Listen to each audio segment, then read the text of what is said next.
Hari ini Prabowo Subianto terpantau mendatangi kediaman Presiden ke-6 Republik Indonesia, Susilo Bambang Yudhoyono di Cikeas, Bogor, Jawa Barat. Rombongan Prabowo terlihat memasuki kawasan kediaman SBY tanpa memberikan pernyataan ke awak media. Pertemuan Prabowo dengan SBY digelar secara tertutup.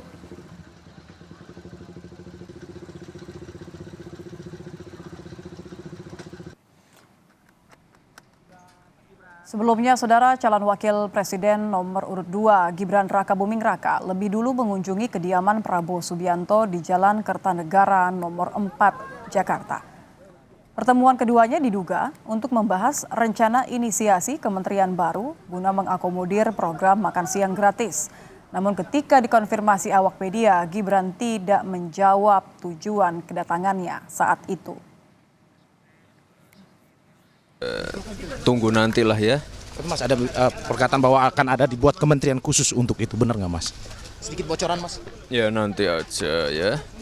Mau kita bahas dulu ya. Sampai saat ini bagaimana pembicaraannya Mas dengan Pak Prabowo, katanya sudah dibahas kemarin Mas? Ya. Mbak. Ya.